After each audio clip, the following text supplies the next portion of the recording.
Hari ibintu abantu benshi batazi ku mashamba ya Nyungwe na Kibira.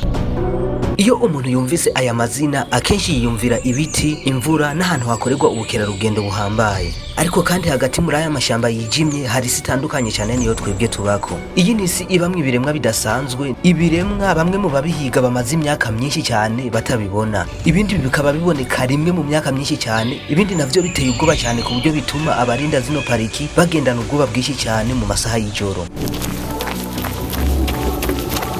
Bimwe muri vyo n'inyoni zidasanzwe zisa nizavuye mu bihe vya kera. Ahari n'ibikoko bitangaje cyane kandi biteye ubwoba bigenda mu masaha y'ijoro. Ariko kandi ikintu gitangaje cyane kurusha vyose ni iki: bimwe muri ibi biremwa ntibiboneka ahandi hantu na hamwe ku isi, kandi ibindi navyo bishobora kumara imyaka myinshi cyane bitagaragara. Hari n'abantu bashobora kumara imyaka 2 muri ano mashamba bagiye guhiga ikiremwa gitangaje muri rino shamba ariko batarakibona. Uyu munsi muri kino kiganiro gihambaye cyane tugiye kwinjira mu mwijima wa Nyungwe na Kibira, tugiye kurabira hamwe ibiremwa ndwi bitangaje cyane bigaragara muri ano mashamba y'igitangaza. Niba ushaka kuvumbura no kumenya vyinshi, gumana nanje muri ino video kugeza ku musozo. Kandi nakubwira ko nimara kukwereka igikoko cyanyuma giteye ubwoba cyane kigaragara muri ano mashamba, ushobora kutazongera kubona ano mashamba nkuko wahora uyabona. Kuko ngira ndakubwire ko igikoko gitangaje cyane kandi giteye ubwoba kidakwiza ibiro 5 muri ano mashamba y'igitangaza. Aha niho rero ubwoba bw'ikiremwa muntu n'ubumenyi bugaragarira, kuko ikintu kigaragara nka gito cyane cyacitse ikintu giteye ubwoba cyane ku bantu bose. Aha ni kuri Olivier Info. Niba ari ubwambere uhanyuze ibikaba ukanda subscribe kugira duhore tubana umunsi ku wundi. Ikaze cyane muri kino kiganiro.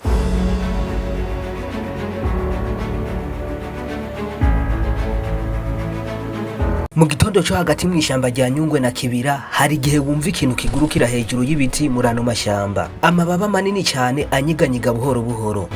Iyo uyibonye bwa mbere ushobora kwibaza ko ari inyoni isanzwe, ariko kandi iyi si inyoni isanzwe habe namba. Iyi ni Grand Touhacoble, inyoni nini cyane ifise amababa y'ubururu n'icyasi asa na yakozwe n'umuyaga nkuba. Kandi iyo ihagurutse hagati y'igihu mu mashamba ya Nyungwe na Kibira ibisa ni yavuye mu yindi si. Abahinga bavuga ko umuryango wayo ari umwe mu nyoni za kera cyane zigaragara muri Afrika. Iki nico gituma abantu benshi bavuga ko isa n'inyoni zo mu bihe vya dinozoro. No kuvuga ko mu myaka irenga 60 yaheze ubwoko bw'iyi nyoni bwaragaragara ku isi. Ariko kandi ikibazo gikomeye cyane samabara yayo atangaje, ahubwo ikibazo gikomeye cyane ni ijwi ryayo ritangaje. Iyo iri kure hagati mu ishamba iravuza induru ndende cyane, ikumvikana nk'ikintu kiriko kiraburira ishamba ryose. Mu bice bimwe vya Kibira abantu ba kera bavuga ko amajwi yayo yari ameze nk'ubutumwa bwo kuburira abantu bari batuye muri ano mashamba y'igitangaza. Kandi kubera amabara yayo adasanzwe, kuyibona hagati y'igihu cya Nyungwe ni nko kubona ikiremwa kitari bwigere kiboneka ku isi mu maso yawe. Iyo kamera iyifashe iriko iraguruka hagati y'ibiti birebire vya Nyungwe niho ubona neza impamvu ari imwe mu nyoni z'igitangaza zigaragara muri Afrika.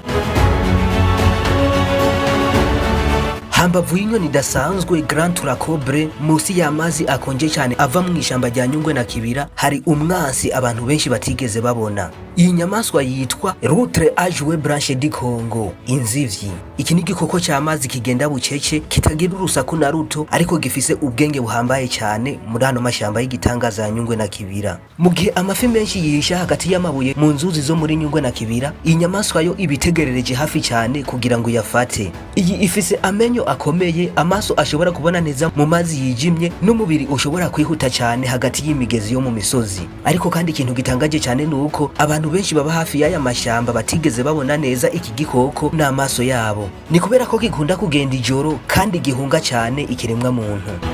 Iyo kiri hagati mu migezi yo muri ano mashamba kigenda buhoro buhoro, kandi rimwe na rimwe abarovyi baroba mu nzuzi zo muri ano mashamba bavuga ko babona amazi anyiganyiga buhoro buhoro nkaho haba hari ikintu kinini cyane kiriko kirabakurikira. Iki ni kimwe mu bikoko bidasanzwe cyane bisigaye muri Afrika y'ubuseruko. Ariko kandi kubera gutemwa kw'amashamba abahinga bavuga ko kino gikoko gishobora kuzimangana burundu kandi buhoro buhoro. Iki nico gituma kukirinda ari ikintu gihambaye cyane. Niba kugera hano wakunze ibikubiye muri ino video kanda like. Ariko imbere yuko twinjira ku kindi kiremwa giteye ubwoba cyane kigaragara muri ano mashamba, reka mbanze ndabereke company ya sponsorije ino video y'uno munsi. Journeys Service ni agence ikomeye cyane igufasha gutembera canke kujya gukorera mu mahanga mu buryo bworoshe kandi bwizewe cyane. Journeys Service bagufasha kurondera akazi hanze, bagufasha no kurondera visa, bakagurisha amatike y'indege, kandi iyo ugiye gukorera hanze bagukurikirana gushika utanguye akazi kawe neza mu mahanga. Bajana abantu mu bihugu bitandukanye nka Emirates Arabes Unis, kuvuga Dubai, mu bihugu nka Arabia Saudite, Oman, Armenia, bakagufasha no gutembera mu bindi bihugu vyose vyo kwisi uba wifuza. Nimba nawe ushaka gutangura ubuzima bushasha canke gukorera hanze, hamagara canke wandike message kuri izi nimero uri kurabona ngaha kuri screen yawe, canke mbere muturondere muciye kuri iyi email iri ngaha nyine kuri screen, turabishira mu buryo bwihuse cyane. Ku yandi makuru menshi kuri Journeys Service mushobora kuraba ibibaranga muri description nabisizeyo kugira ngo umenye vyinshi. Hamwe na Journeys Service gukora no gutembera mu mahanga biroroshye cyane kurusha uko uvyiyumvira. Kubifuza kwamamaza kuri zino video zacu mushobora kutwandikira kuri zino nimero mubona ngaha kuri screen canke iyi email tukabishura direct hama tugakorana akazi. Muhawe ikaze. Sivyo gusa, hari inkende iba hagati mu migano ya Nyungwe na Kibira abantu benshi batigeze babona. Iyi ni Cercopithèque à-tête de hibou, inkende idasanzwe cyane igaragara mu mashamba ya Nyungwe na Kibira. Iyo uyitegereje neza amaso yayo n'isura yayo bisa n'igisiga cy'ijoro, nico gituma abahinga bayita owl-faced monkey. Ariko kandi ikibazo gikomeye cyane si isura yayo, ahubwo uburyo ibaho nibwo butangaje cyane. Igenda buke cyane, yihisha cyane, kandi akenshi ibiri hejuru cyane mu biti vyo mu mashamba ya Nyungwe na Kibira no mu migano yaho. Abenshi mu bakera rugendo bamara imyaka myinshi muri ano mashamba bagiye kuyihiga kugira ngo bayifate amafoto, ariko kandi bakavayo batayibonye na rimwe. Iyo uyirabiye kure cyane ishobora kugutera ubwoba kuko ari inkende itangaje cyane igaragara muri ano mashamba. Kandi kubera ko iboneka gake cyane, abafotora ibinyabuzima vyo mu mashamba bo kwisi yose bakunda kuza kenshi muri Nyungwe kugira gusa ngo bagerageze kuyifotora, ariko bagasubira inyuma batayibonye. Abahinga bamwe bavuga ko iyi ari imwe mu nyamaswa zigoye cyane gufotora muri Afrika y'ubuseruko. Mwijoro ryijimye rya Kibira hari kiremwa kigenda buhoro buhoro mu mashami y'ibiti. Iyi nyamaswa yitwa Poto de l'Est, poto yo mu burasirazuba.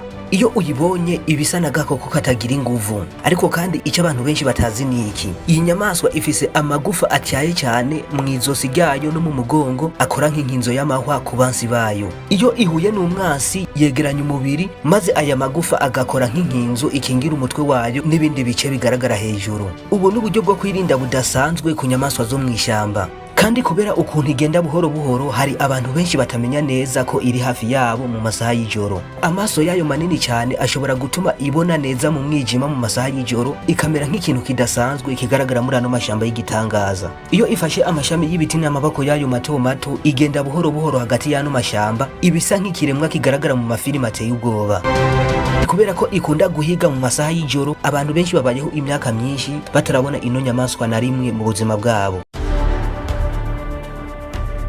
Hari amajwi abantu benshi bumvise mu ijoro muri Nyungwe na Kibira agatuma bahunga. Aya n'amajwi asa n'ay'umuntu ariko kandi si umuntu. Aya majwi ava kuri Dama des Arbres. Dama des Arbres ni igikoko gifise ibiro 4 gusa, ariko kandi gifitaniye uturemangingo n'inzovu. Yego cyane nivyo, iyi Dama des Arbres ifise uturemangingo dusa nk'utw'inzovu. Iki ni kimwe mu bintu bitangaje cyane muri siyanse y'inyamaswa, kubera ko iyo uyibonye ntushobora kuyumvira ko hari ikintu ihuriye ko n'inzovu, ariko kandi DNA zayo zirerekana neza ko ifitaniye inkomoko ikomeye cyane n'inyamaswa nini cyane izwi nk'inzovu.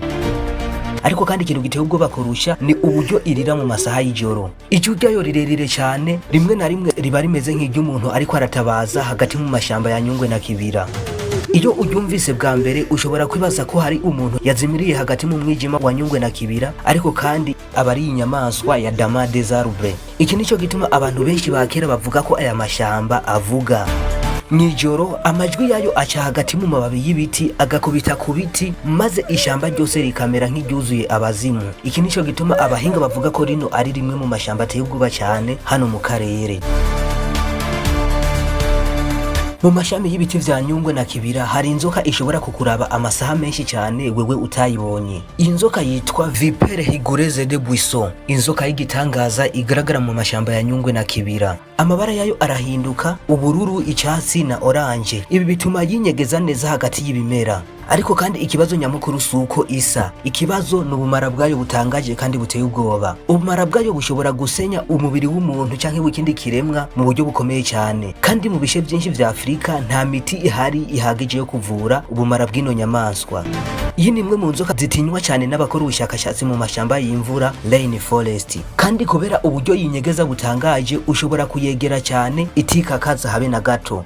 Hari n'abafotora ibinyabuzima byo mu mashamba bavuga ko rimwe na rimwe bafata amashusho yayo batabanje kuraba neza ko ari ino nzoka, kuko baba batinya ko kuyegera cyane bishobora kubaviramwo urupfu. Kubera uburyo bwawe bwo kwinyegeza ishobora kumara amasaha itari kwirahema, itari kwirakora n'ikindi gikorwa icari cyo cyose, irindiye gusa ko ico ihiga kiyegera. Iyi ni inzoka iteye ubwoba cyane igaragara muri ano mashamba ya Nyungwe na Kibira. Nubwo twavuze inyamaswa ziteye ubwoba cyane kandi zihambaye cyane, muri ano mashamba yose hari umwami w'ubwoba. Inzoka yitwa Vipere di Gabo, inzoka nini cyane iremereye kandi ifise amenyo maremare cyane kurusha izindi nzoka zose zifise ubumara ku isi. Amenyo yayo ashobora kurenza santimetero 5. Iyo iryamye hagati mu mababi yapfuye ntushobora kuyibona, kandi iki nico gituma itera ubwoba abantu benshi binjira muri ano mashamba y'igitangaza. Kubera ko itiruka kandi ntivuze urusaku, irindira gusa umuhigo wayo uyishikiriye ikaca iwudoma. Ubumara bwayo bushobora gusenya amaraso, inyama z'umubiri n'ingingo z'umubiri mu gihe gito cyane. Abahinga bavuga ko iyi ari imwe mu nzoka zikomeye cyane kandi zizi kwihisha mu buryo buhambaye cyane. Ariko kandi ikintu giteye ubwoba kurusha ibindi byose nuko rimwe na rimwe iba iri hafi y'inzira abantu benshi banyuramwo muri ano mashamba y'igitangaza.